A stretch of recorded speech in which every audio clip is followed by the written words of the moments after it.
All right, welcome everybody to a live episode of Mike's Money Picks. It is our Week 12 live show. I am joined by our co-host here for this college football live show, Zac Green, aka Big Country DFS. Zac, you having camera issues? You good? Yeah, yeah. I just was trying to adjust it a little bit right before we started, and then all of a sudden it just goes all over. Gotta love technology, right? But anyway, Zac's been here with us all season, been with us all these live shows on Thursday and Friday nights. We're gonna break down the college football DFS main slate. We're gonna go over some plays at each position, some strategies that you can use, and just some different ways that hopefully you guys can use to get to the top of the leaderboards on Saturday in your DFS contest on DraftKings and FanDuel. Now, if you're joining us live, love to hear your thoughts in the chat. Let us know what you think. If there's anybody you want us to talk about or any opinions you want to get out there, let us know. We're here for you guys. We're here to talk about what you guys want to talk about. And so the only way to do that is by letting us know in the live chat. And if you are watching live, do us a huge favor. Hit that like button before you go. Simply because this is a huge time of year for growth for my channel with the start of college basketball, with college football apexing, and all those likes, all those comments, all those reviews, that all helps the algorithm, helps people find the show and grow the community. So that is really appreciated. All right, so before we dive into week 12, which is crazy that we're in week 12 already, Zac, how did week 11 go for you? Yeah, week 11 was great for me. We had Skylar Bell in the core, which was like the easiest no-brainer play of the day, in my Right. opinion. And he goes for 30. And then obviously, West Virginia, Scotty Fox kind of had a May game, but for Yeah. cash games, it was no problem. I mean, because he still got value there. And Mhm. then Hubbard was good. And then everyone was going Tate, and I went Jeremiah Smith in about 90% of my lineup. So that pretty much helped me get to cash right away. Yeah, that was really the only thing that went wrong for me was Carnell Tate. Like other than that, pretty much got a lot of other stuff right. Didn't have one contest where I got a big payday, but just a ton of cashes. Profitable main slate overall. Was high on Gunnar Stockton. I stacked him with Zach Branch. That one was easy. Dior Hubbard from West Virginia was easy, and it felt like last week we had a pretty straightforward breakdown, and it felt like it mostly broke how we thought it would. The only thing that really did screw me was the Tate injury, and I don't really know what can be done about that one. Yeah, That one was you just, can't do anything. It was just in the warm-ups or something, and they just held him out because they knew they didn't really need him for this game, and there's nothing you could do about that. Right. And then I see we got Darren in the chat. Yes, college basketball is like a dumpster fire on DraftKings right now. Like they're just not getting the stats right for people. People are getting the wrong people's stats. Mackenzie Mbako isn't playing and he has 17 DraftKings points. Like I love college basketball DFS. I love playing it literally on a daily basis on DraftKings. And they're not doing us right on that right now. The pricing's been bad. The slate selection has been hit or miss. Yeah, I'm with you, Darren. I'm a little annoyed at the college basketball product DraftKings. Although, if you've looked at tomorrow, it looks like we finally have a slate for college basketball with nobody just egregious pricing. So it's about time. Today there was 25 guys under 4,500 you could have used. Yeah, today I did low volume today just because I didn't have time to get down my normal volume of lineups. And so I played 6 lineups. And even then, I felt like I couldn't even get all the low priced players that I wanted. I couldn't make a player pool big enough with 6 lineups to get what I wanted, which is crazy. You shouldn't feel that way. No. And then Myron in the chat, thank you for joining us, Myron. Myron's been here with us pretty much every Thursday and Friday night. Reamer has it, Ohio State punished Tate for missing a class. That is interesting. But that's something that I could believe, though. I really could absolutely believe that. From my time working at Charlotte, there were some, I don't want to call them suspensions, but there were some guys that would be benched or be used strangely because of things like that. And so that wouldn't shock me. It just would have been nice to know. All right, and then let's see. We got new guy says, in my car correction, says, love you guys. Carr and Minutes, the quarterbacks, Marshall, Singleton, and Owens running backs, Satania, Barkett, and Fields wide receivers. Holy cow, he's giving us a lot of plays here. And I do think we're going to talk about most of them. And I think he has a pretty much logic here. We're looking for bell cows. We're looking for target monsters. We're looking for quarterback that has upside. Yeah. All right, so without further ado, let's go ahead and dive into the Week 12 main slate. Zach, we're about to show your pride and joy here, the college football sheet here on the screen. Can you tell the people where they can find this spreadsheet? Yeah, so the Fantasy Corner Discord and as well as Big Country DFS Discord, and I also put it on at Big Country DFS on Twitter. And as you can see, it's a sheet. It's not a player pool. It's not our condensed player pool. We don't do that until Saturday morning. Obviously, we're not playing every single one of those quarterbacks and every single one of those receivers. It's just a guide for people, especially with not much content that is out there for college sports. You can just go on here if you don't have any clue about college football, and you can just say, okay, the guys in green are safe. The guys in blue, they think have upside, and the guys in the orange and the red are kind of like more riskier. And so obviously it's not a player pool though. I'm not using every single one of those guys.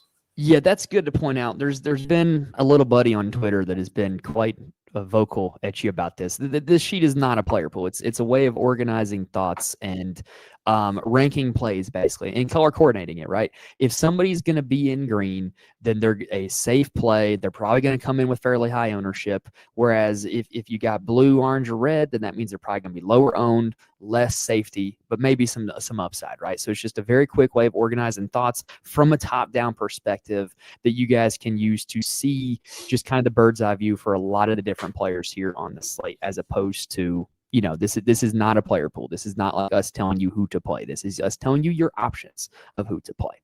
So as we do at the top, let's talk about some game stacks, Zach. So I got to be honest. Most slates, I am pretty darn convinced that I'm going to build like one or two game stack lineups, right? I don't know if I'm going to do it here this slate. I think there's really only one game that is speaking to me. Is there any game that you're like in on stacking? Because like I said, I only see one.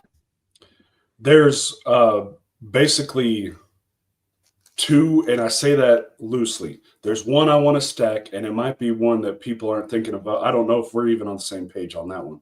We might not be. And then there's one where I just want receivers.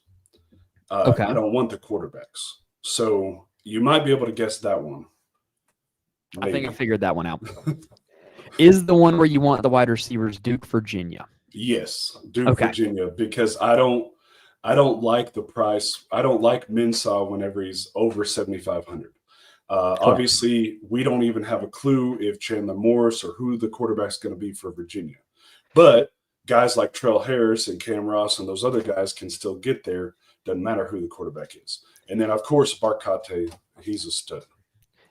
And also the timing of that game, like with it being later in the day, if you are playing Chandler Morris in your lineup, you're pretty much limited to late swapping to Carson Beck, if that's the case. Like he's really the only guy in a similar price range to Chandler Morris that plays in the 330 games.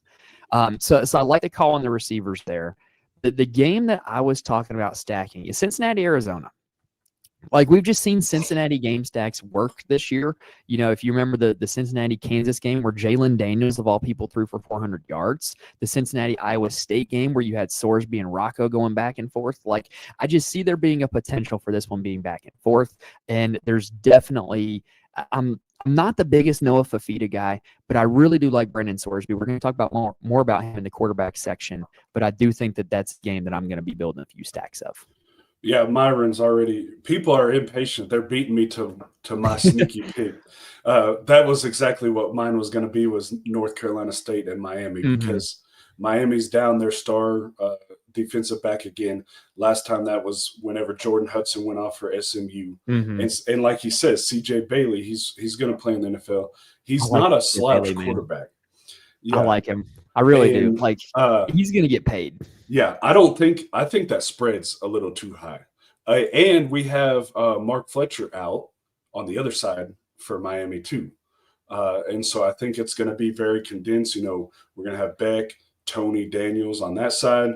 And then you have Smothers, as he mentioned, but also C.J. Bailey. And so I like that one. And then also Darren talking about Morris is upgraded to probable, but also he's 8,200 and he's literally hasn't put up more than 14 DraftKings points since September 26th. Yeah, there's So some strange he's not pricings worth on 8,200 right there.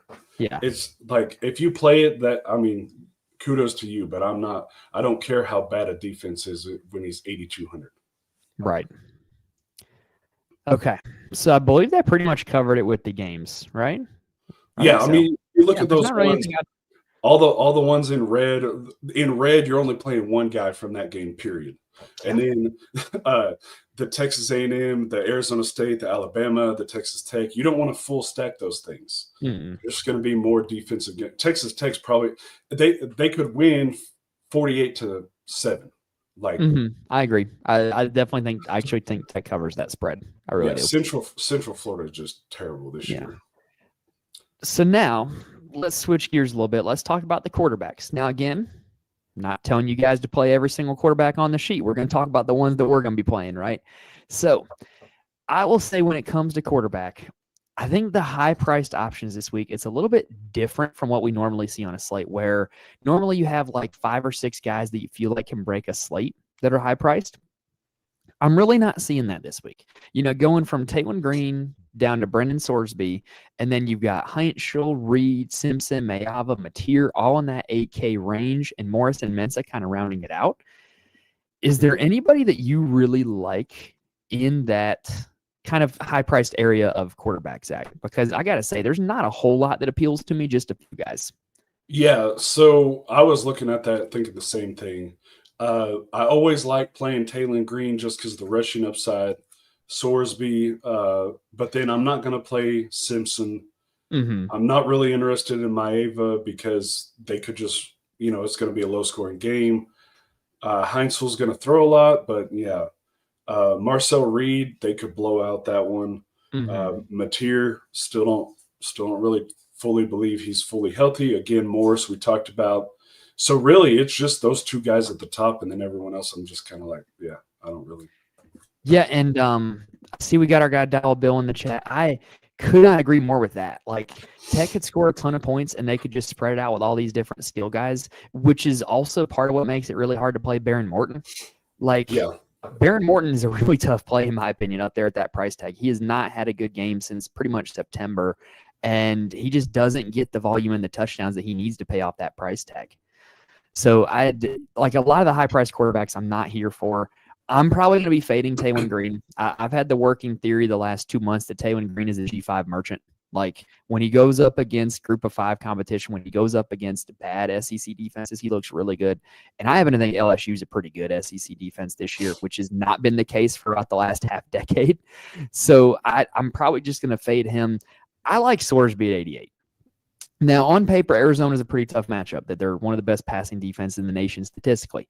But they have given up a lot of QB rushing yards as of late. They've given up 25 DraftKings points to 3 of the last 4 quarterbacks that they've played.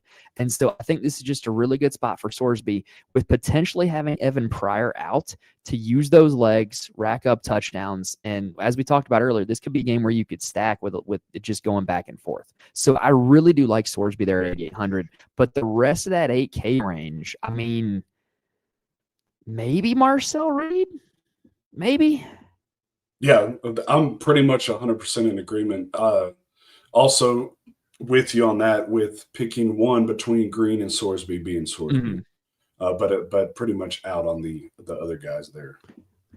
Well, and they're both of those guys too. I think that Sorsby and Green are probably going to be 2 of the 3 or 4 highest owned quarterbacks on the slate too.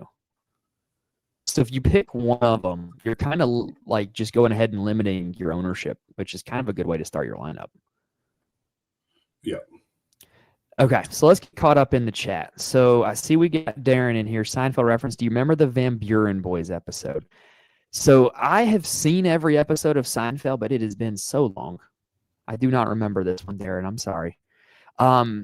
Myron talking about one of the cheap quarterbacks that we're about to get to. Scotty Fox. Arizona State been getting cooked by mobile quarterbacks recently, and running is all that they do. I don't mind the Scotty Fox call, and we're going to talk about him here in a second. And then Huncho, our guy, saying Sorsby is on my fantasy team in a playoff week. Well, hey, hopefully it'll be a good week for you then, because I'm telling you, I think this is a really good spot for Sorsby. So now let's talk about the cheap quarterbacks. So the 7K range, I think there's some things to like here. Looking in that 7K range, Zach, is there one that stands out to you? Because there's two that stand out to me. Well, there's three for me, so we're probably in agreement on the other two. That's what my guess is going to be. Well, let's see if we're in agreement on my two. Carson Beck. Yep. Yeah. NC State gives up more passing yards per game than any other defense in the FBS. I am talking more than UMass, more than Kennesaw State, more than New Mexico State, more than Charlotte, my alma mater. Like, more than all the bad defenses out there, NC State gives up the most passing yards per game. And that just has to make you interested in Carson Beck. Like, I'm not the biggest Carson Beck fan, but you're telling me I'm going to get a quarterback at $7,700 who's going up against the worst pass defense in the FBS statistically? Sign me up. Yeah. In North Carolina State's been giving it up to every quarterback, and so I'm going to have him several times as well. And then I can't believe the words that are about to come out of my mouth. Do you know where I'm going with this? Probably. So if I do, then I have two that you are not talking about. So okay. I can't believe I'm saying this. I'm going to play Jeff Sims. Like, I just can't ignore the fact that he got nearly 30 carries last week as a quarterback. He's basically one of the best running backs on the slate, if we're being honest. Like, $7,400 for a guy that's going to get 20-plus carries as a quarterback going up against a West Virginia defense that's pretty bad and was pretty bad last week to Colorado in Julian Lewis's first start. I'm here for Jeff Sims, and I can't believe I'm saying that. Yeah, we've talked about this before, but the sheet is mainly geared for cash, especially the core. But Jeff Sims, he's projected like over double ownership of the next highest owned quarterback. So which is scary. Yeah, you just have to play him in cash and just live with what happens there. Yeah, if he's 40%, like, I don't know. I feel like I just like him too much to fade him. But, like, if you're a GPP bro, which I tend to be, 40% Jeff Sims, like, that seems like a fade opportunity. But, man, I just ignoring the name and just looking at the workload, looking at the usage, looking at the matchup, I just can't help but love it. Yeah, I don't mind. I'm going to use them in cash just because of the ownership, but I haven't decided what I want to do for GPPs because there's other guys I like. Right in that 7K range. Okay, so who's your other guy in the 7K range? So two of them. So the first one is CJ Bailey. We already talked about that with the game stacking. He's been over 23, over 30 in two of the last four, over 23 in three of the last four. And Miami, as we mentioned, is missing their top defensive back. He also runs a little bit as well. And so I like that. And then the other one that I like is actually in my core. So that's kind of a preview there. Okay. Is CJ Carr. I do like that one. They keep reducing his price. He was $9,100 back in October. And he's just totally unwarranted, I might add. Yeah. He's averaging 20. Like, obviously he's only shown the ceiling the one time against Arkansas, but for cash, which is what this is about, that's why he's in my core. It's literally bank on 20 points every time. And Jeremiah Love is now at 10K. So at that price, I have to think several times over before I use them because, which we'll get to here in a minute, but I went through and looked at all the statistics in ACC play, and Pittsburgh is holding teams to 80 yards rushing a game.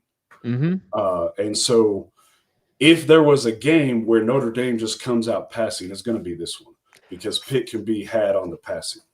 From an X's and O's perspective, if I'm Pat Narduzzi, right, and I want to try to pull this upset off Notre Dame, I'm going to try to make CJ Carr beat me. I'm going to load the box. I'm not going to let Love and Price get going. I'm going to play one-on-one against these wide receivers, and I'm going to make CJ Carr go out and beat me. And I think that's a kind of a strategy that could benefit CJ Carr big time in DFS. Because if Carr is throwing the ball deep down the field to wide receivers in one-on-one coverage, then that's how he can rack up a ton of fantasy points. And I do think that this Notre Dame receiving core is a lot better than what they showed last year. I really do. I think Malachi Fields was a big addition. Will Pauling was a big addition, and Faison has just gotten better. And so I think that you've got plus matchups with the wide receivers. I think Carr can go out there and sling it if Pitt does decide to load the box, but I think there's a distinct possibility. Yeah, I think Dial Bill agrees with us in the chat that Narduzzi says he's okay losing 110 to 10. Yeah, he's going to go with a strategy. He's going to swing for the fences, right? Like, he's got nothing to lose here in this game. So why not try to load the box? And if CJ Carr beats you, he beats you. Yeah. That's what – and then really, I don't know about you, but that's pretty much my interest there in quarterbacks. Maybe – Gronowski at 6,300. It's a great segue. I like Gronowski. I really do. Yeah. And I'm with Myron. Like USC, I just he just talked about it too. Myron's just hitting it right on the nail today. Yeah, I have no faith in the USC run defense. And Mark Gronowski, he's another one that kind of like Jeff Sims, he's kind of being used like a running back. So Zach, let me ask you a trivia question. One of these answers is obvious. Do you know who the two FBS quarterbacks are that have ran for a touchdown in every single game? Haynes King and Mark Gronowski. Wow, you're good. 2 for 2. Haynes King and Mark Gronowski. I didn't know if you were going to get Haynes King. Gronowski was kind of easy considering that, he's talking about. King is their offense too with Georgia Tech. So, and I just don't have any faith in this USC defense to stop him. And so, like, as greasy as it is, like, the goal was always 3X. And if you want to win a GPP, you probably want 4X. And you're telling me Gronowski can't get between 18 to 24 DraftKings points? Like, I think there's a good chance he does it. Yeah. He's probably the one guy, if I'm not using those 4 guys in the 7,000 range, that I'm going to drop down to. Because I don't know about – I know Darren mentioned Van Buren, but I don't know about that in his first start. I think it's his first start anyways. Let me think the best way to word this. If you're playing GPPs and you want a guy that's going to be 1% that has a 1% chance to nuke the slate, Van Buren, just because the Arkansas defense is that bad. But playing multiple lineups from my perspective – I don't want to have to play enough Van Buren that I worry about getting the rest of my lineup correct, if that makes sense. Like, I'm not going to play 10 Van Buren lineups. I can't do that. But, like, if you're just going to take one shot, one single bullet, like, go ahead and fire up Van Buren because there is a chance that he could break the slate because, like Darren said, it is Arkansas's defense. Yeah. I wouldn't fault you for doing that. Yeah, and then I think it was Myron, Scotty Fox was the mention there. That'd be the other guy under 7,000. Yeah. I don't mind Scotty Fox at all either. Last week he was a little bit of disappointment, and like what always happens in DFS, right, is the week after the guy's big chalk, he hits it big. So many times, especially in golf. Can't tell you how many times I've had a guy like chalk miscut, and then the next week he's like 2% and he's gonna win the tournament. Just it seems like all the time. Let's see. Is there anything else we missed? Well, we had some Jeff Sims chatter. Huncho saying he won't be on him. Like I said, like if you're fading Sims in GPP, I totally understand it. But that usage is just insane. Darren says, does Notre Dame smash or is this game close? I think Notre Dame beats them by 2 touchdowns. I don't think Pitt has played a team up to Notre Dame's caliber so far this season. That's my take. Yeah. And then lastly, Morton could always just throw for 4 touchdowns.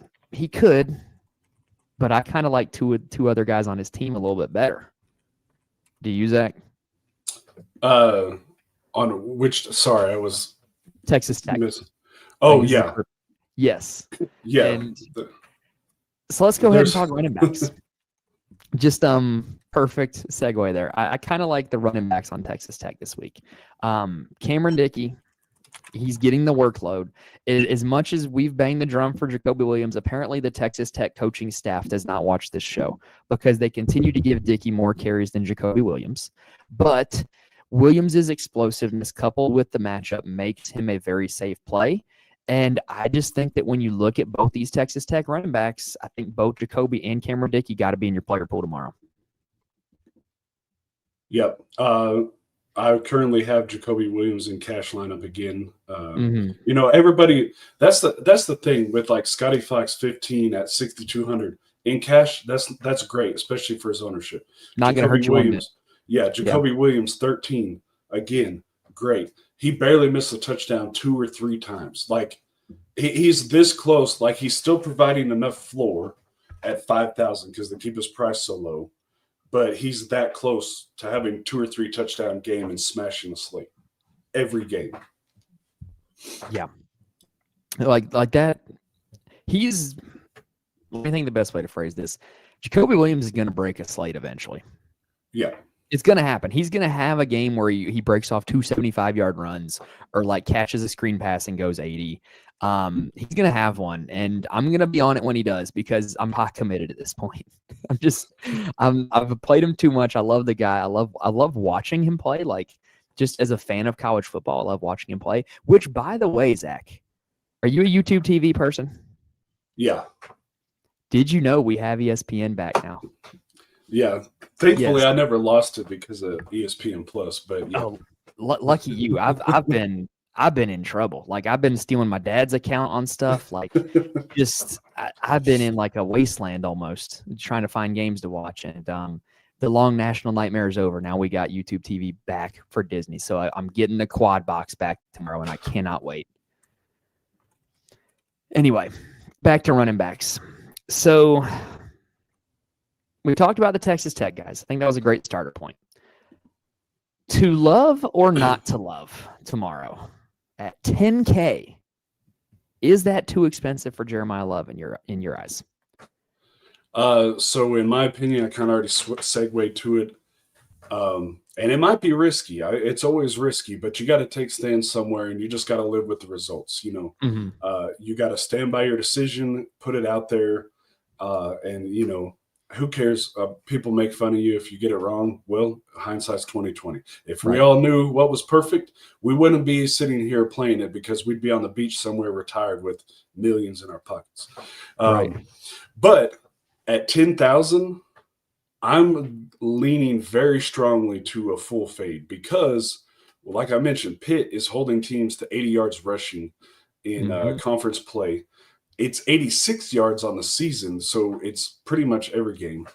At 10,000, you need 35 plus, absolutely, for GPP. And he's only hit that 5 times this season. Which is still a crazy stat. Yeah, it's still crazy. But, it's still a split backfield. If you guaranteed me 20 carries and, catches, I'm all over it. But he literally only had 13 carries last week and 1 catch, 14 touches. He still got to 25 because he had 2 touchdowns. But I'm going to take my chances and spend my money in other places. Now, the most interesting part of all that is like, I think the price tag is up so high. It's kind of like, I kind of hate to keep quoting golf on a college football show, but he's kind of like Scotty Scheffler at this point, where like he's priced up so high that the ownership is going to be low because you have to build a certain way around him to even fit him in your lineup, right? Like if you want to play a Sorsby or a Marcel Reed or a Taylor Green, you kind of can't get to him, right? Like he's way too up there that you really kind of have to play cheap quarterbacks if you want to get to him. And so I think there's ways you can get to him creatively. That's probably going to be what I'm going to look to do. Like, I think there's ways you can get to him thinking outside the box. But, like, just to play him in, like, a typical build where you go, like, cheap QB, Jeremiah Love, like, I don't know. I kind of want to, if I'm playing him, I kind of want to be different. Like, I don't want to just play him the same way that everybody else is playing him. And so for that reason, I don't even know if he's going to end up making the pool for me because I don't know if I'm going to end up when I actually start playing around with it tomorrow. I don't know if I'm actually going to like those builds. Yeah, I mean, to play him in there, you have to play 1 or 2 cheap quarterbacks for sure. And then you probably have to play a couple of cheap receivers. And I do like the cheap receivers this week. There's a lot of darts I'm going to be throwing at cheap receivers this week. But you keep going because I think you're going to finish with the same thought I was. Well, actually, probably not, because I'm Okay. actually of the opinion of the opposite. I don't really love the cheap receivers on this slate Okay. because I actually like paying my money for the safety with like Barcate and Lemon and Hmm. Trades Green has been getting touchdown every single week. And Tony, like there is one guy that I like cheap, which we'll get to in a minute. Hmm. Actually, there is a couple, but there's not just every week we've had somebody like the Michael Jackson or something else like that where there's a standout plug and play cheap guy, and I don't see one where it's like, yeah, everybody's playing this cheap receiver so we can get love. I don't really see that on this. I There's agree. several different ones, but not one that I'm just like, yeah. Correct. And to me, that makes them more appealing. Because if I can get this guy that no one else is going to be on, that makes him more appealing to me. So I kind of like that there's no cheap chalk receivers this week. I really do. But part of the reason why I don't like, why I think those love builds are hard is because I don't think there's a lot of good cheap running backs on this slate. In fact, I don't think there's a whole lot of good running backs on this slate to begin with. I think Yeah. there's one more guy in kind of the high price range that we haven't talked about yet that I think is one of the running back plays of the season. It's Jordan Marshall, $7,100. If you have not known, Justice Haynes is out. Justice Haynes has missed the last 3 games for Michigan. In those 3 games, Jordan Marshall is averaging 30 DraftKings points a game. Like, this game doesn't have to be complicated, y'all. 30 DraftKings points a game. He's taken on Northwestern in a game that his team should win. I'm here for it. I think he's one of the easiest clicks of the season to me at running back. Yeah, 65 carries for 428 yards in those 3 games. Yeah. Like, in my opinion, he should be the one priced at 10,000 with that kind of production. But DraftKings would not do that as long as Justice Haynes is literally still on the Michigan roster, because if Haynes was healthy, then Marshall would look like a fish out of water up there. Yeah. But yeah, there's really not just a lot to go off with running back. I mean, King Miller, his price is way up there now. I think Miller and Shepard, like, they're both guys that I would traditionally like. They look good when they play, but they're just really expensive. And now Riley Brown has to share with Jeff Sims. I think that the Jeff Sims experience has been horrible for Riley Brown. Katron Allen, he's always in a timeshare with Singleton. Mm-hmm. And so there's there is one more guy, I guess, that we can talk about that I have some interest in is Jamari Taylor. Because he's going to get a lot of checkdowns. I mean, he has 7 catches last week and then 4 each of the other 2 weeks. And he's still getting about 20 carries a game. He hasn't really exploded. I mean, but for somebody that's like, if you're looking at this from a cash game perspective, like we talked about, that's a good safety, 18, 31, 18.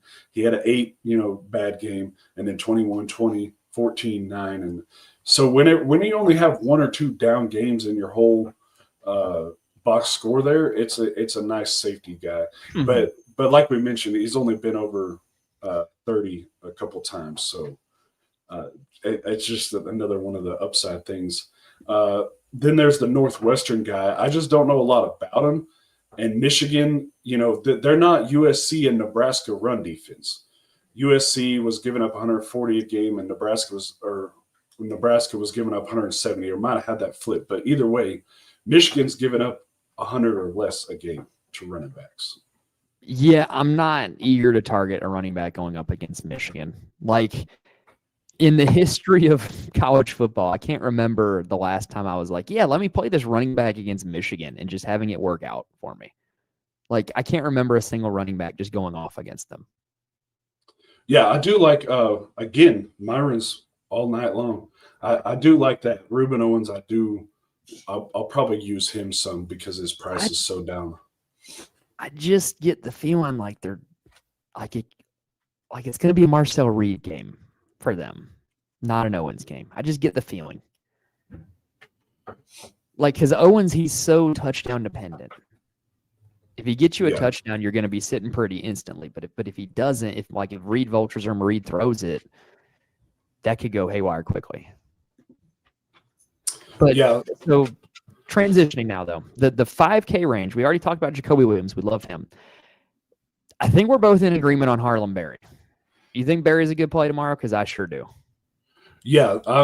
I know some people may not like it because, supposed LSU offensive line. There's a reason 5-star recruits go to LSU, Alabama, all that. It's because they're good, right? Just like our high school running back. Our high school team, terrible. He ran for over 5,000 yards in his high school career because he's a good running back. And Harlem Berry has finally, the coach has finally wised up, and then he's got 11, 9, and 12 carries the last 3 games. But against Vandy on the road, Texas A&M, and Alabama on the road. But every single one of those games, 5 yards a carry, 6.5 yards a carry, 5.5 yards a carry. If they utilize him right and give him 15 to 20 carries, he's going to smash the slate. Yeah, he's been efficient every single game, it seems like. Like it's easy to rag on the LSU offensive line because, yeah, they're not good, but Barry's still putting up good numbers regardless. And the Arkansas defense is going to be by far the worst one he's played. Like the run defenses that he's played, like Alabama, Texas A&M, these run defenses are good, and Arkansas is not. So I think this is a great spot for Barry. I really do. And it seems like he's not going to be very highly owned, which makes me even more interested in him because y'all know anytime you like a guy and he doesn't have that ownership number, that makes you feel a little bit better because that helps you know that, hey, that's a guy that could get me to the top of the board. Yeah. And just one more thing here because I see Darren's comment. Darren, you can't just look at one game, right? Like, yes, King Miller did go off. But if Purdue's running backs were terrible, Michigan State's running back ran for over 100 but no touchdowns, that's like 11 DraftKings points. Washington running backs were terrible. Wisconsin running backs were terrible. Like, he could do it, but with his ownership, because I believe he's getting kind of ownership here, the Northwestern guy. He is. Yeah. So, I'm not going to be chasing too good performances against bad run defenses. Now he's going up against a much tougher run defense than he saw. So I had to look up the box score for Miller. Miller did go off against them. So I had that wrong. I was not aware that the Miller had that kind of game against them. Was that a night slate game maybe? I don't think that was a day game. I think it was a night slate game. Yeah. But yeah, I don't know. I just don't trust targeting running backs against Michigan. Maybe that's just my bias. Even Emmett Johnson, 19 carries, 65 yards, 3.4 yards a carry. And that's probably the best running back they've faced this season. So, yeah. I'm not going to take one game outlier from Michigan's defense and just go crazy with it. I'm not going to fade him completely. I'll probably use him a couple times, but I'm not expecting 20 plus from him again. Right. Okay. So last one for this one, I guess we get caught up with the chat and then we'll move to wide receiver. Biggest conundrum of the running backs this week, Allen or Singleton? I am team Singleton this week.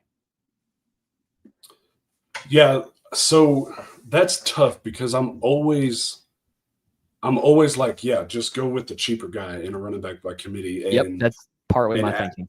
And Allen went up $1,300 in price after a bad game. But the fact is he's still getting – it's probably more of a 75-25 because he had 19 carries to 10 for Singleton. And then he had 21 the game before that, 28 the game before that, 16 the game before that. It's almost to the point where I just don't want either one of them, especially with Singleton is getting a large chunk of ownership because of his last couple of games. Yeah, I just think I'm going to roll the dice on the cheap one. That's like Singleton down there at $4,800. There's not a lot of cheap running backs to like this week. I'm going to roll those dice. He's back to looking more like his old self. Like at the start of the year, like he just was not breaking off explosives at all, was not breaking tackles. He's starting to look more like his old self. I think that the price is right there. But I wouldn't fault you for playing Katron Allen. I would like Katron Allen's been one of the most consistent things in DFS this year, and I think he's a little overpriced, but I would not fault you for playing him. Michigan State's bad. Michigan State's real bad. So that's what I'm looking at for Penn State. Darren, the other Darren, I should say, Darren Unger, which backup Miami running back is the play? So I tried to do this last week because they were on the FanDuel slate, not the DraftKings slate. I really thought it was going to be Shamar Brown just because, he was the backup, prior to Fletcher's injury. Why would he not be the starter? And they just played a big old committee, and it was pretty evenly distributed. That just makes it really tough to project, really tough to predict. And so I'm probably out on that situation, especially considering I think NC State's a team you want to get by the air. But if I were to pick one, I'm going to continue to say it's Shamar Brown just because he's the guy that has been getting the most carries. Yeah, and I just pulled it up just to verify what you said, which I already knew. But it was literally 8 attempts for Brown, 7 for Pringle, 6 for Lyle. Yeah, it's about as close to as close to an even split as you could get. The snaps was 10, 8, and 8. And so it's like it's just a mess, and I'm not going to be going here. And the other comment, too, on the Michigan Northwestern game, they're playing at Wrigley Field. So that could mess up some of the footing, too. No, I had it wrong on my video because, I do the research and then I put out the video. I did my research. The weather looked like it was going to be really bad, but now the weather forecast is actually not terrible for Wrigley Field, but also it's Chicago in November and it could change literally at any moment. And so, there's definitely a high probability that either the turf or the weather of that game ends up making the conditions sloppy. All right, so I believe we're all caught up. So let's go ahead and move on to wide receiver. So, Darren, you were saying, or I'm sorry, I said Darren, I meant Zach. Zach, you were saying earlier that you like some of these high-priced wide receivers. This is not my favorite slate for the high-priced wide receiver. There's one that I really like, but other than that, I'm not seeing a whole lot that's swaying me. So what's got or let me rephrase this. What high-priced wide receivers are you looking at that's got you wanting to play them? Okay, so 2 right now are in my cash lineup is Malachi Tony and Cooper Barkate. Okay, Tony is my guy as well. Yeah, because I went back and looked, and over of the games against NC State, the slot receiver is averaging about 5 catches on 7 targets and 73 yards a game. And Tony, another thing to note, in 4 games, that Miami's only had 4 games that finished within a 6-point difference one way or the other, right? In those games, he's had an average of 25.93 DraftKings points, about 8 catches and 100 yards a game.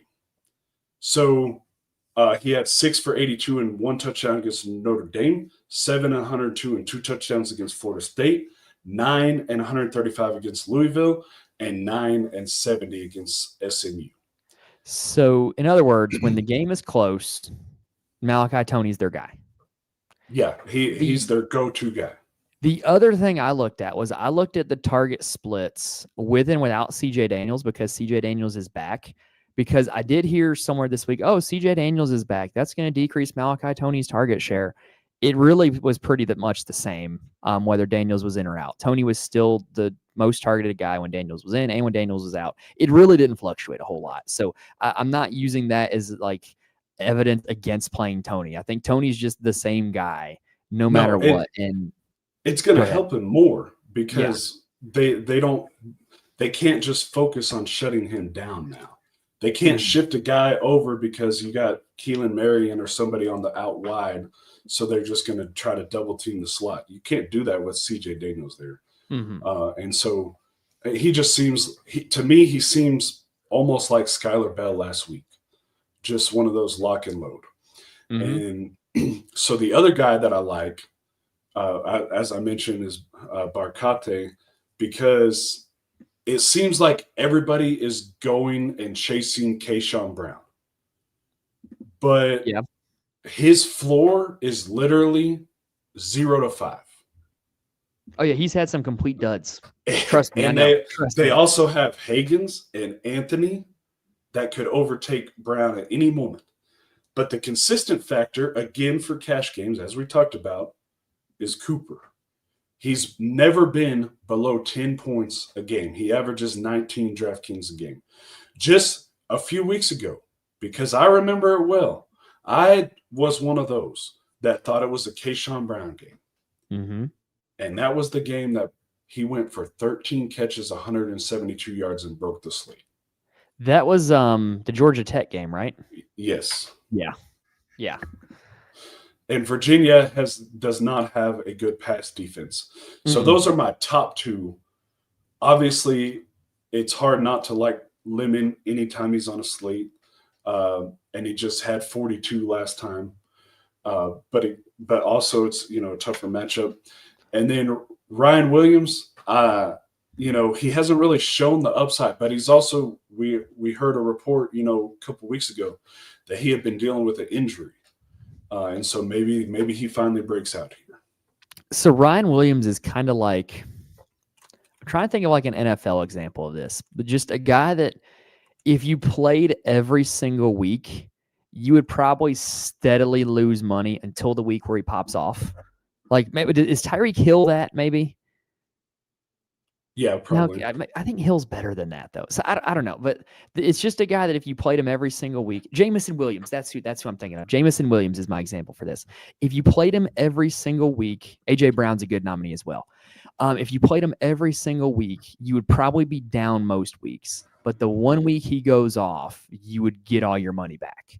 And the question is when's that week going to come for Ryan Williams? And I got to be honest, I don't think it's this week. I think that Oklahoma defense is pretty doggone good. Yeah, it would just be another option. Obviously, the two that I mentioned, I'm going to have a heavy exposure to, so it's going to be hard for me to use other expensive guys. And then another one, I guess, what are we talking for a high price? Like anything over 6? I'd say above 6. Yeah. Okay. The other one that I would go with is Concepcion, because it looks like everybody's going to Craver. Craver's ownership this week is getting out of control. Yes. Everything I'm looking at has Craver as the highest owned receiver, and that shocks me. But Concepcion, like 19 DraftKings for, it's like Cooper again. Cooper Barcate. Never below 10.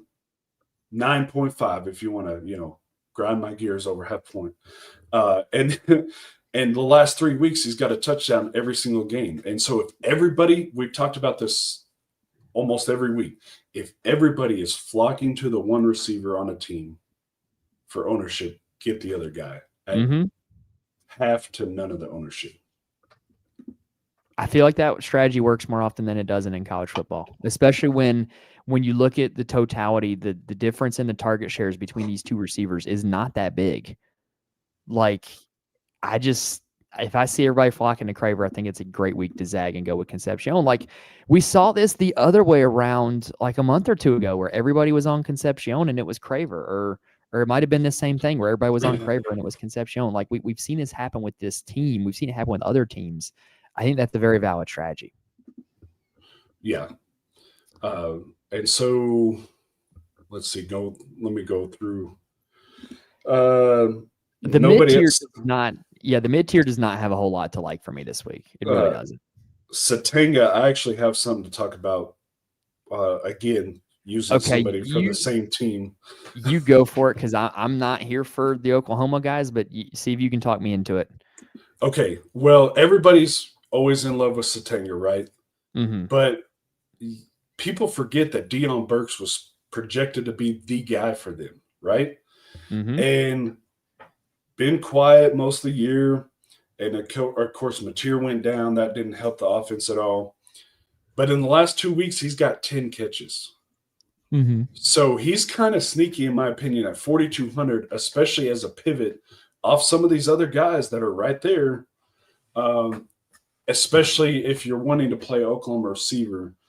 I can't get to Satanga at his price just because I'd rather spend, the couple more bucks for Tony. Right. But I don't see why you wouldn't. I don't mind dropping down to Deion Burks. And so he's one of my value guys. That's not a bad shout. I could totally see myself playing Deion Burks at that price. I think it's a price thing more than anything else. We're just Yeah. like, hey, we know this guy's supremely talented. We watched him for years. We know he's good. It's in there somewhere, and if it ever comes out, that could be a big day. Now, let me see if there's anybody else. I do think the Cincinnati, Arizona receivers in the mid tier are worth a look. Like your Cyrus Allen, your Chris Hudson, your Javin Watley, like that little mid tier receiver you could go with. But I really don't have a whole lot else until we get to start talking about the cheapies, and I do have a lot of cheapies. Yeah. So going down, I always kind of like Bernard, but it just, it's a floor cash play right there if you're in that range. Trade as Green. The thing I worry about is, are the touchdowns going to keep coming? Now we got a new quarterback, so you can kind of forget about those last 3 weeks because that was with Nussmeier. Right. So how's that going to shake out? The one other guy, probably before we get down under the 5K, is Shimon Mateer, because with Tyson out, he has been the guy. In 2 weeks, he's got 10 catches, 2 touchdowns. So whenever Sims is forced to pass, he's looking to Mateer. And so I like him.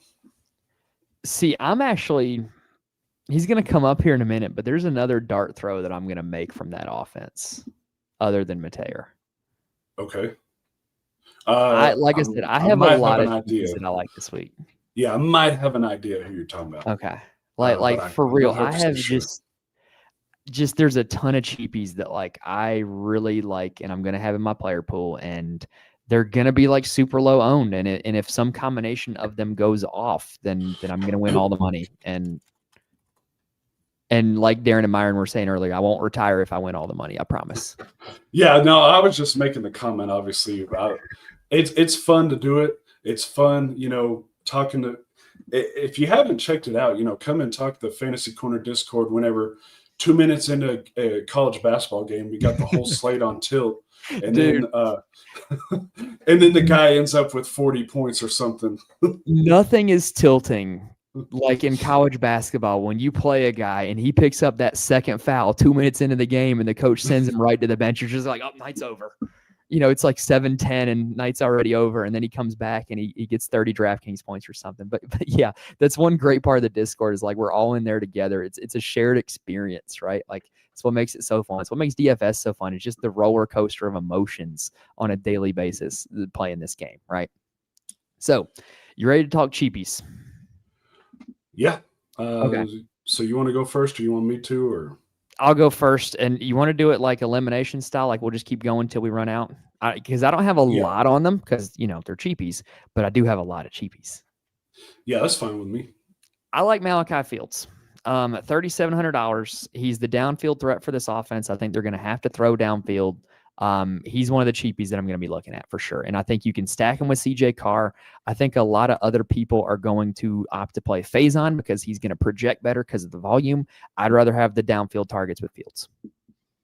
Yeah, I agree. It's another one of those things we talked about. Chalk receiver on one team, go look for that. Because if you look at Faison, yeah, he's got the floor, but where do you see the ceiling game? You'd have to have multiple touchdowns, which he doesn't do very often. Yeah, he has one 100-yard game and that's it. And then after that game, he went 1, 2, 3, 4, 5, 6 games until last week where without a touchdown.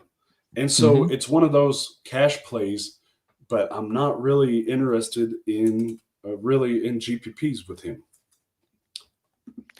All right, so there's mine. You got one. Okay, so mine is the other guy that I'm pairing with my 2 high-priced in cash, and that's Trell Harris. I like it. I like it a lot. Yeah, he's just a consistent floor. He has shown the upside, 40 points against Stanford when he had 3 touchdowns.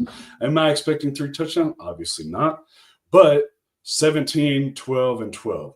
Last 3 weeks, 4 for 72, 5 for 68, 6 for 60, and now Chandler Morris is playing. Obviously we talked about Morris being bad lately, and injuries, but that doesn't mean that everybody sucks, right? People are still going to score points. And he's actually, Ross was the guy earlier that we wanted, but ever since he had that injury and has come back, it's kind of been Trell Harris has taken over. Mm-hmm.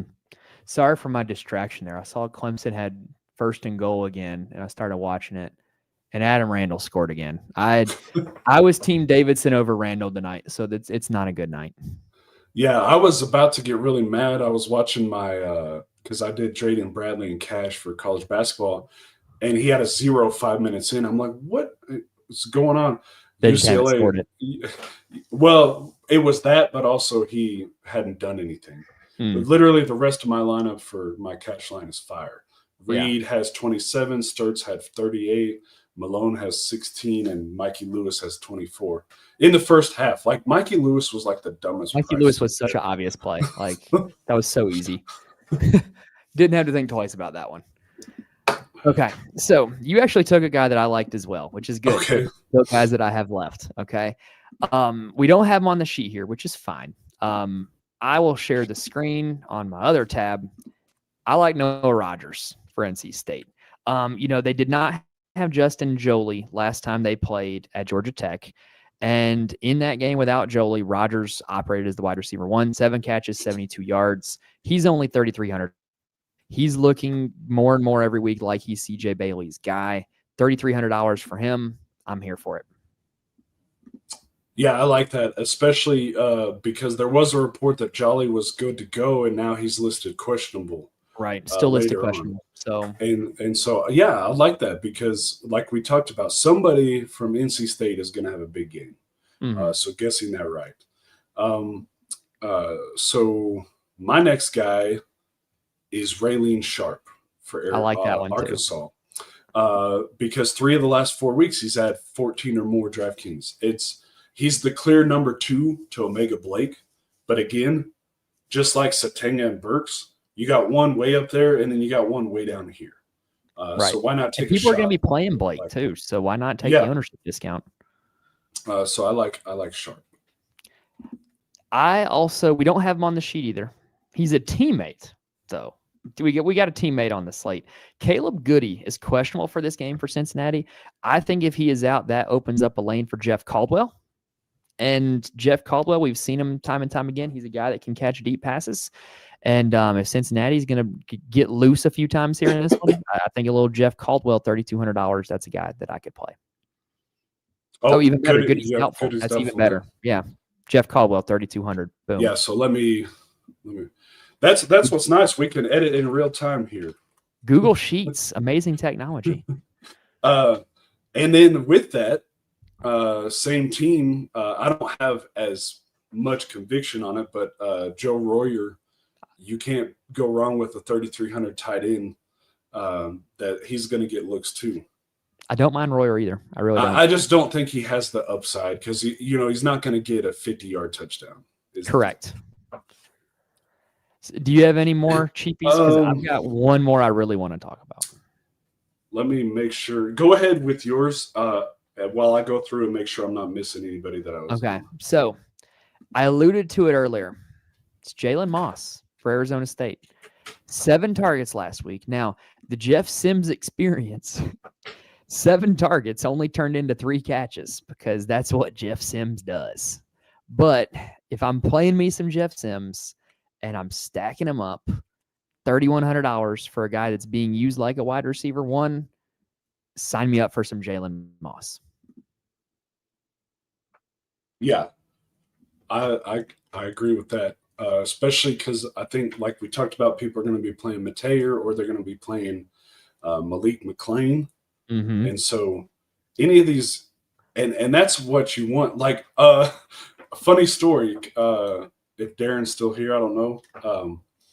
But last week on the late night slate, we were kind of like having a friendly debate about punt receivers. Yes, I recall this debate. And like literally every single one of them scored.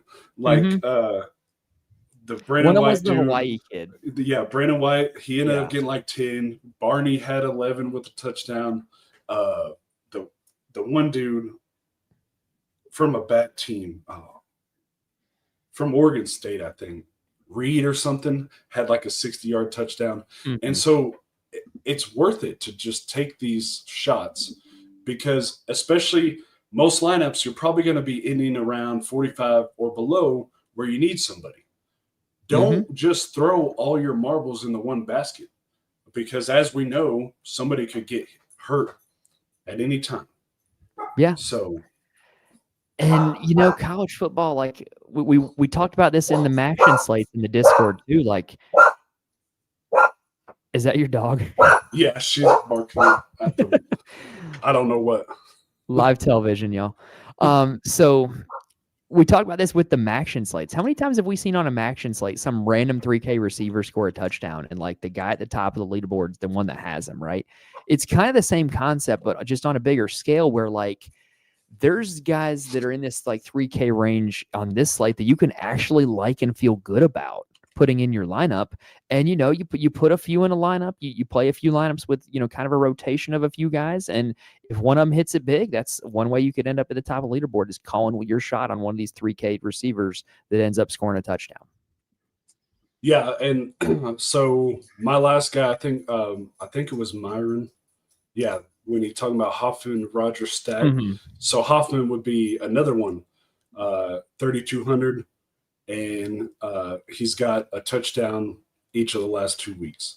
All those NC State guys are cheap. Yeah, he may be a touchdown or bust, but again, at 3,200, almost min price, if he does get the touchdown, you're set. You're golden. So I was also going to be all over Josiah Trader until CJ Daniels got active.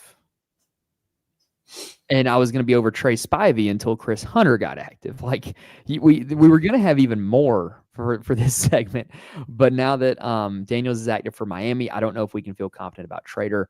Trey Spivey for Arizona, I don't think he's going to be a full-time player with Chris Hunter now active. So, yeah, there's a ton of cheap receivers out there. And I do have one more. Okay. Ready to go. So people are going to be looking at Nick Marsh if playing a Michigan State receiver. But Omari Kelly, yeah. 3,300. I don't mind that one either. He had 8 catches for 94 yards. I mean, again, it feels gross to be playing Michigan State guys. But he's for 3,300, he's got 19, 6, 9, 4, 2, 29. Like 11 and a half is what he averages. So even if he does, you're looking at maybe 2x or 3x in a bad game. So that's another punt there for cheap. Yeah, for sure.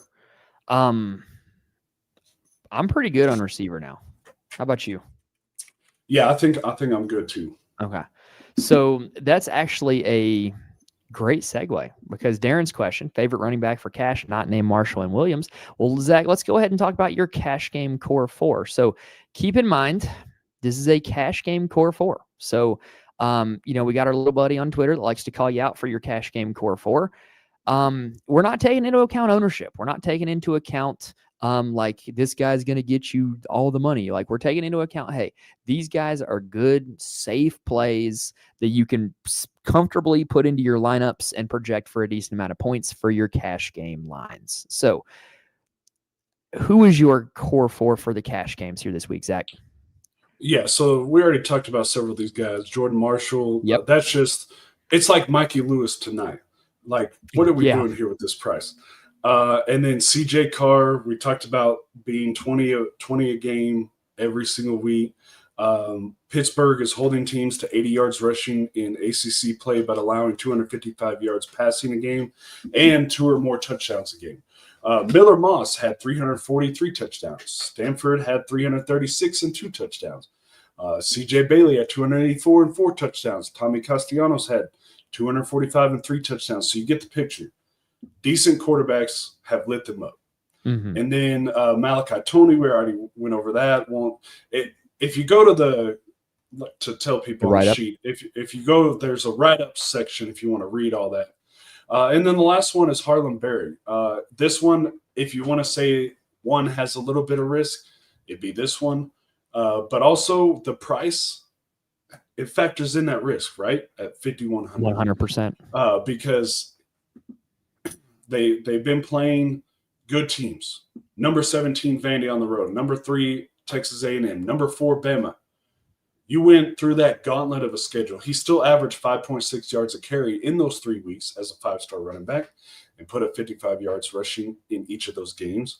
And now he gets one of the worst rushing defenses in college football. Mm-hmm.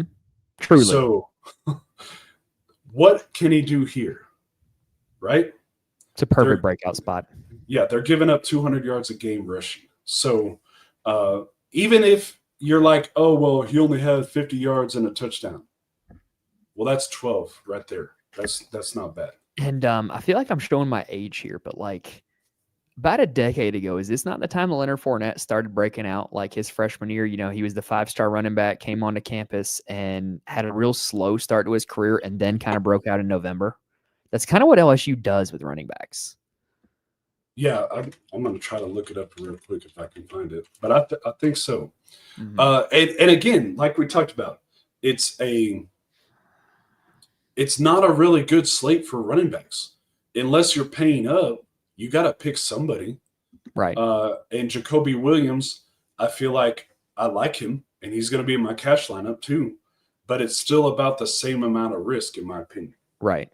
Right. And with Jacoby Williams, I think you're going to have more of a split. In fact, Dickey, he gets all the goal line carries. We've seen that every week. Yes, it's annoying. It's so annoying. Yeah. And I think LSU, if they're smart, are finally realizing Barry's the guy.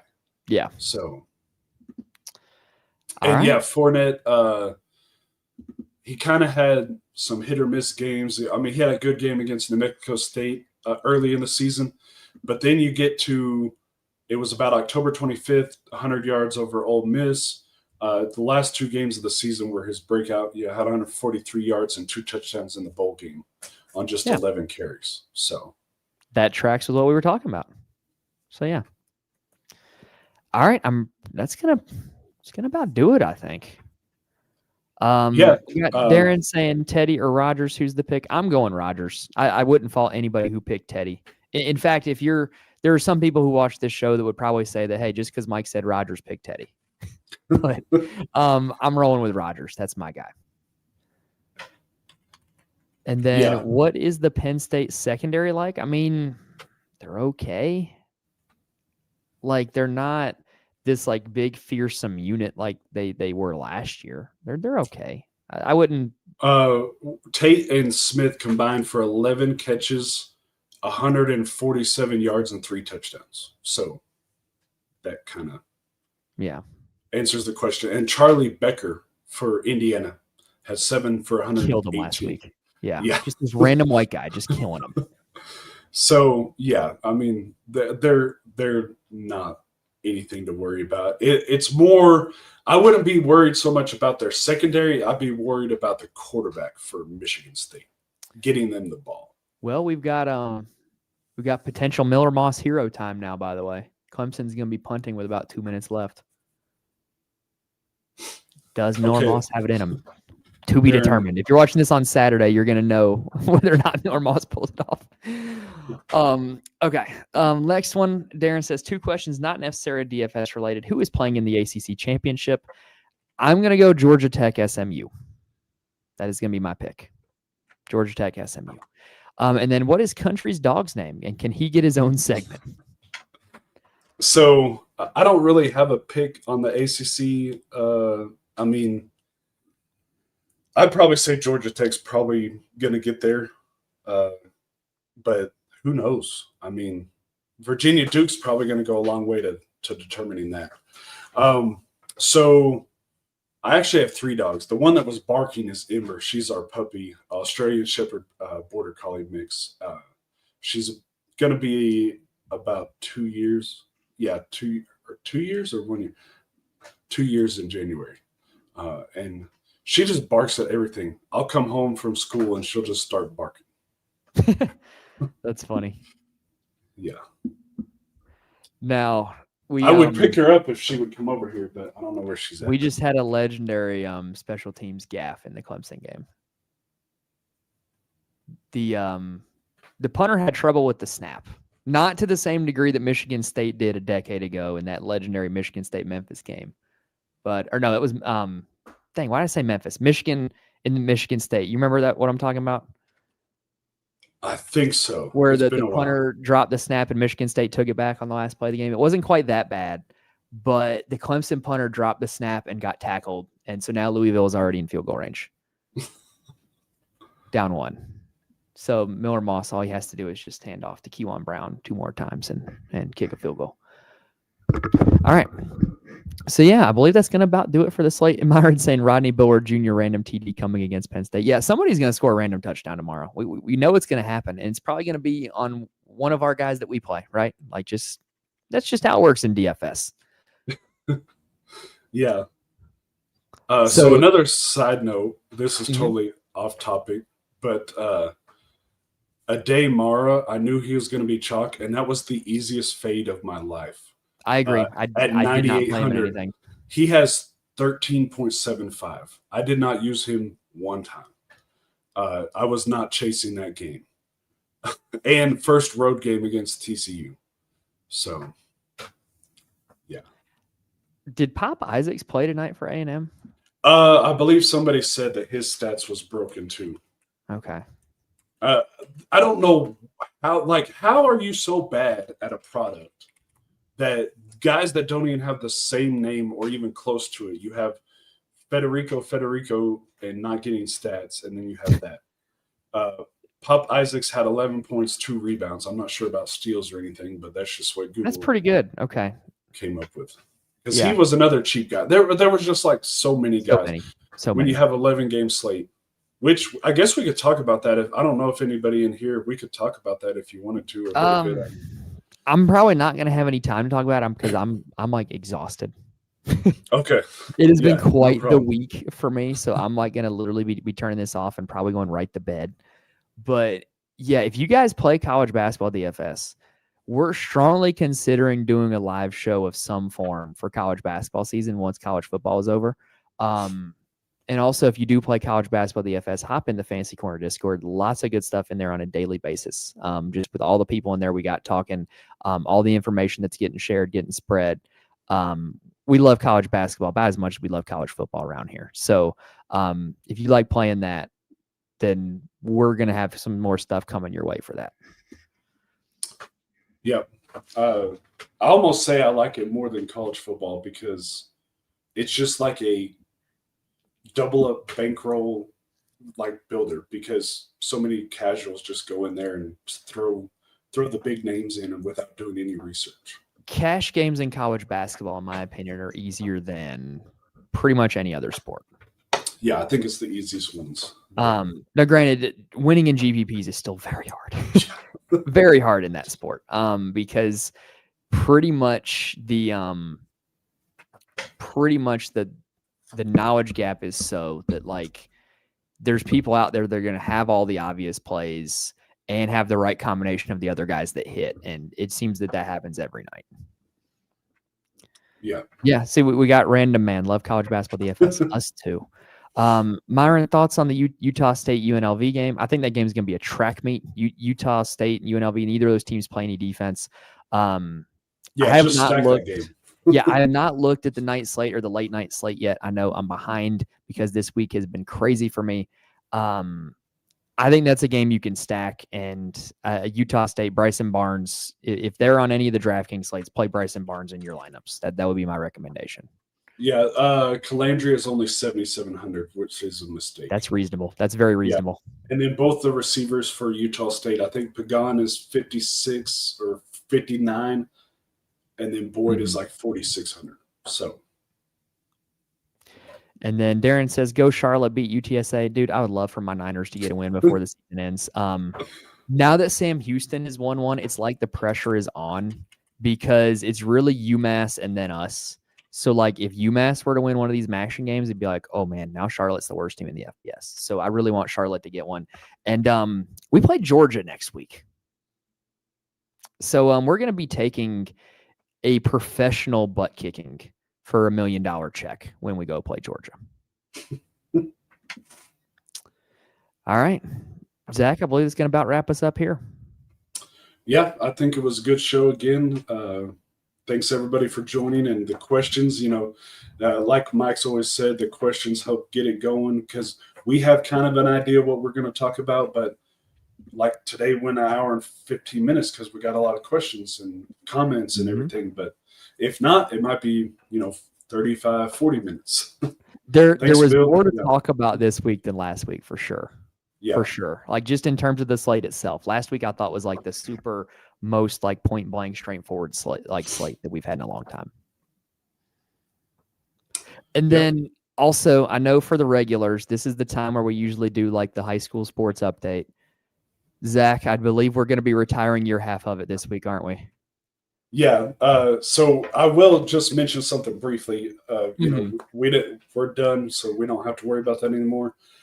Next week, I'm going to try to go with Mike live, but I'm actually going to be in Oklahoma where we go hunting on our farm. And so we're just relying on hotspots. So we'll just have to see how good of quality we can get with the hotspot on the video. Yeah. And so that I guess that can be my little thing. There's nothing to talk about for our high school games. So season's done. Yep, season over. And it may have to be Thursday night next week, by the way, because that works too. Because also, we know that we've been talking about the girls flag football team that I coach. Well, we entered the state playoffs this week. We had the conference championship last Saturday, and I did not know it at the time, but I was without like my two best offensive skill players. We could not get anything going offensively, and we lost in the first round, which was a major disappointment. But like, because my girls are used to winning, like they were like so upset like at losing. And one of the girls on the team like called them out afterwards. Like, she's like, y'all, like this is how we practice. Like we did not have a good week of practice, and this is the result that we got. So playoffs start next week. We're gonna come back and we're gonna fix this. And they did. Monday and Tuesday were great practices. We played in the first 2 rounds on Wednesday at home. It's kind of like the college baseball World Series where like, you have your 16 regionals. And so since we were one of the top 16 teams in the state, we got to host a regional, which was really cool. And so we blew out the first team 26-6. We watched the second game, which was 0-0 at the end of regulation. And they went into 6 overtimes. It was like Georgia Tech out there trying to score 2-point conversions. And finally, one of the teams won. And believe it or not, it was the team I wanted to win because this team, the kid missed the kick, by the way, for Louisville. This team that we played, they were running out 6 girls onto the field in overtime when it's 7-on-7. Wow. They were so disorganized that they did not know they had 6 on the field for a few times. And so we were like, yeah, let's play them. It was to the point where like one of the girls on my team, she told me, she's like, Coach, do you want to tell them they have 6 on the field so that they can put a 7th girl out there and win this game? I'm like, I cannot do that. But so we got to play them after 6 overtimes. And I literally told my girls, I'm like, y'all, let's put them in the mercy rule and let's go home because it's late and I want to get home. And we went up 30, which was the mercy rule. And the refs told us that they had to run the clock. It was not a game ender like it usually is. So we got everybody into the game. We had a good time, and we're moving on to the Sweet 16 next Wednesday. So that's awesome. So it'll be fun. It's kind of cool to be, because last year they didn't do a state championship. This year they did. So it's kind of cool to be one of the 16 teams left playing. But also next Friday is the first game of my high school basketball season. So I'm really running into some overlap right now, which is crazy, but it's been a fun time. And that's why the show will probably have to be on Thursday next week, because high school basketball games, sometimes we don't get started till like 8:30, and I don't get home till like 10:30, 11, and I have no desire to load up a live. I know most of y'all will probably be asleep by then anyway, so we'll probably be running on Thursday nights. Okay, that sounds good to me. Yeah.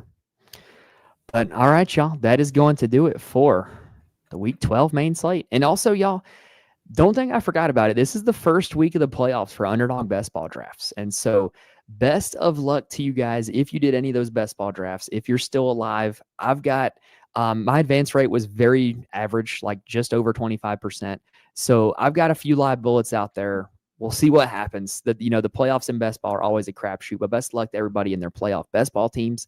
Best of luck to everybody in their DFS lineups. Thank you guys for tuning in with us live. Thank you guys also that are catching us on the replay. Make sure you hit the like and subscribe buttons on your way out, and we will see you guys next week. Thank you.